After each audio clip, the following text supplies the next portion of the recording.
అరుణాచల శివ, అరుణాచల శివ, అరుణాచల శివ, అరుణాచల. ప్రతి సంవత్సరం కృత్తికా నక్షత్రం రోజు అరుణాచల కొండపై ఆకాశాన్ని తాకేలా ఓ అగ్ని శిఖరం వెలుగుతుంది. మనమందరం చూసేది ఆ ప్రజ్వలించే జ్యోతిని, ఆ అద్భుతమైన దృశ్యాన్ని. కానీ ఆ జ్యోతి వెనక ఉన్న అసలు కథ మనలో ఎంతమందికి తెలుసు?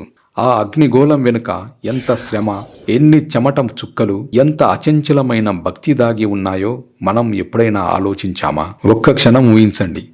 కటిక చీకటి, రాళ్ళు, ముళ్లతో నిండిన కొండదారి, అడుగు జారితే అంతే 2000 అడుగుల లోయ. అలాంటి ప్రమాదకరమైన దారిలో వేల కిలోల బరువును మోస్తూ కేవలం ఒక్క రాత్రిలో కొండ శిఖరానికి సామాగ్రిని చేర్చేది ఎవరు? వాళ్ళేమైనా దేవతలా లేక గంధర్వులా? కాదు, మనలాంటి సాధారణ మనుషులే. కానీ వాళ్ళ సంకల్పం, వాళ్ళ భక్తి అసాధారణం.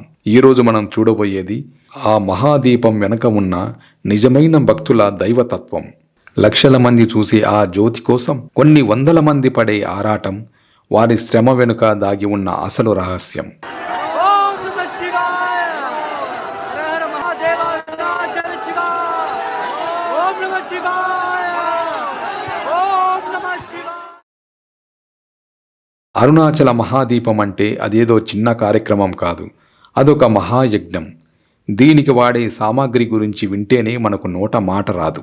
ఏకంగా 3500 కిలోల స్వచ్ఛమైన ఆవు నెయ్యి, అంటే దాదాపు 15 నుండి 20 పెద్ద డ్రమ్ములు. ఇక ఒత్తి, ఒకటి కాదు రెండు కాదు, ఏకంగా 1000 మీటర్ల పొడవైన కాటన్ వస్త్రంతో చేసిన భారీ ఒత్తి. దీన్ని తయారు చేయడానికి ఎంతో నైపుణ్యం కావాలి. ఈ రెండింటినీ ఉంచే పాత్రను కొప్పరై అంటారు. ఇది దాదాపు 5.5 అడుగుల ఎత్తున్న పెద్ద రాగి పాత్ర. దీని బరువే 100 కిలోలు ఉంటుంది. ఈ కొప్పరైని ప్రతి సంవత్సరం బాగుచేసి శుభ్రపరిచి కొండపైకి తీసుకెళ్తారు.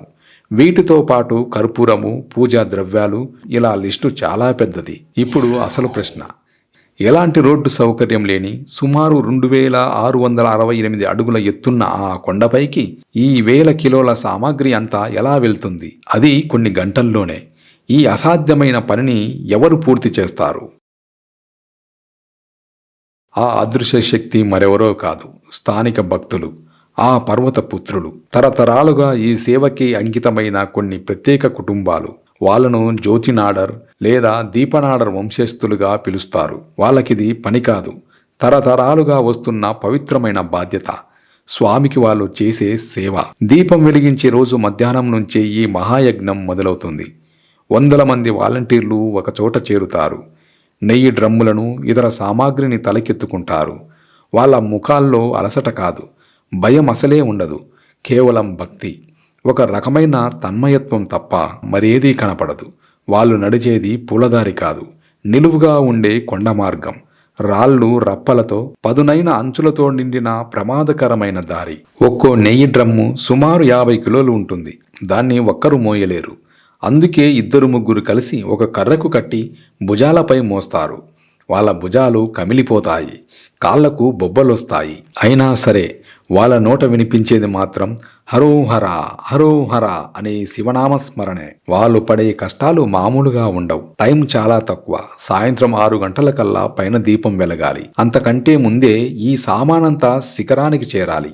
ఒక్కోసారి వర్షం, బలమైన గాలులు, ఆ గాలికి పట్టుతప్పి పడిపోయే ప్రమాదం ఉంటుంది. అయినా వాళ్ళు ఆగరు. ఒకరికొకరు ధైర్యం చెప్పుకుంటూ ముందుకు సాగుతారు. ఆ సమయంలో వాళ్ళు నడిపేది వాళ్ళ ఒంట్లో ఉన్న బలం కాదు, వాళ్ళ మనసులో ఉన్న అచంచలమైన భక్తి. డబ్బు కోసమా ఇంత ప్రాణాలకు తెగించే పని? కాదు. పేరు కోసమా? అస్సలు కాదు.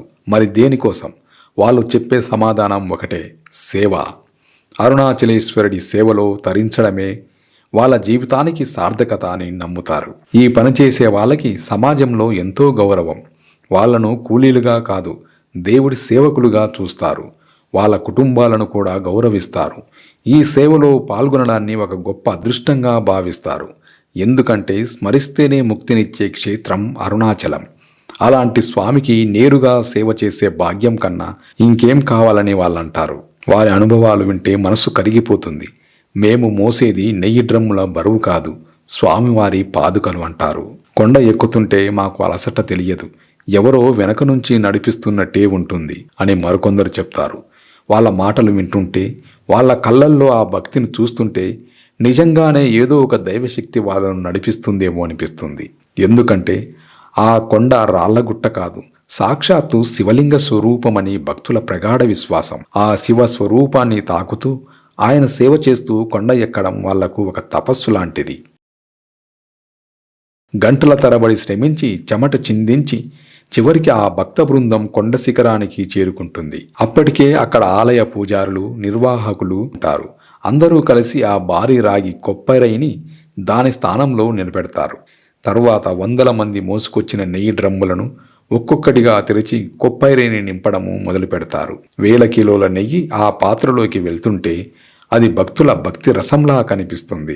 ఆ తరువాత 1000 మీటర్ల ఆ మహా ఒత్తిని నెయ్యిలో పూర్తిగా ముంచి కొప్పరై మధ్యలో నిలబెడతారు. ఈ ప్రాసెస్ మొత్తం ఎంతో శ్రద్ధగా పవిత్రంగా జరుగుతుంది. చుట్టూ వేద మంత్రాలు వినిపిస్తుంటాయి. సాయంత్రం 6 గంటల సమయం దగ్గర పడే కొద్దీ అందరిలో ఉత్కంఠ పెరిగిపోతుంది. గుడి గర్భగుడిలో శివుడికి ప్రత్యేక పూజలు చేసి అక్కడ అఖండ దీపాన్ని వెలిగిస్తారు. ఆ వెలుగు కనపడగానే కొండ శిఖరం మీద ఉన్న మహాదీపాన్ని వెలిగిస్తారు. ఆ ఒక్క క్షణం వందల మంది శ్రమ, వాళ్ళ భక్తి, వాళ్ళ సంకల్పం అన్నీ కలిసి ఒకేసారి అగ్ని రూపంలో ప్రజ్వలిస్తాయి.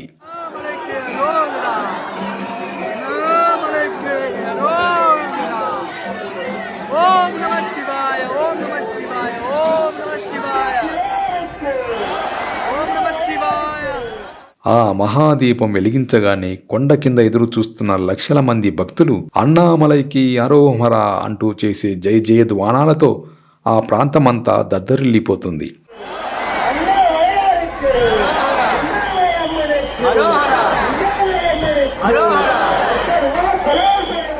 20 కిలోమీటర్ల దూరం నుంచైనా కనిపించే ఆ జ్యోతిని చూసి భక్తులు పరవశించిపోతారు. ఈ దీపం కేవలం మంట కాదు, ఇది మనలో అజ్ఞానమనే చీకటిని తరిమివేసే జ్ఞానజ్యోతి, మన అహంకారాన్ని కాల్చివేసే త్యాగానికి ప్రతీక. ఇది వందల మంది నిస్వార్థ సేవకుల చెమట చుక్కలతో వెలిగిన భక్తి దీపం. అప్పటిదాకా వాళ్ళను నడిపించిన ఆ అదృశ్య శక్తి ఇప్పుడు యావత్తు ప్రపంచానికి మహాదీపం రూపంలో కనిపిస్తుంది. ఆ వెలుగులో వ్యక్తులు కనిపించరు, వాళ్ళ సమష్టి భక్తి మాత్రమే కనిపిస్తుంది. ఈ దీపం దాదాపు 11 రోజుల పాటు వెలుగుతూనే ఉండి ఆ మహాయజ్ఞాన్ని అందరికీ గుర్తు చేస్తూ ఉంటుంది. మిత్రులారా, అరుణాచలం కేవలం ఒక పుణ్యక్షేత్రం కాదు, అదొక అనుభూతి. గిరి ప్రదక్షిణ చేయడం, గుడిని దర్శించుకోవడం ఎంత ముఖ్యమో, దాని వెనుక ఉన్న ఇలాంటి త్యాగమూర్తుల కథలను తెలుసుకోవడం కూడా అంతే ముఖ్యం. మనం చూసే ప్రతి పండుగ వెనుక ఇలా ఎంతో మంది భక్తుల శ్రమ, సంకల్పం దాగి ఉంటాయి. మీరు అరుణాచల మహాదీపాన్ని చూసినప్పుడు లేదా ఆ ఫోటో మీ కంటపడినా ఒక్క క్షణం ఆ జ్యోతి కోసం తమ భుజాలపై 1000 కిలోల బరువును మోసిన ఆ రియల్ హీరోలను గుర్తు చేసుకోండి. వాళ్ళ నిస్వార్థ సేవకు మనసులో నమస్కరించండి. భక్తికి, సేవకు ఉన్న అసలైన అర్థాన్ని చెప్పే ఈ వీడియోను అందరికీ చేరేలా దయచేసి ఈ వీడియోను మీ స్నేహితులతో, కుటుంబ సభ్యులతో పంచుకోండి.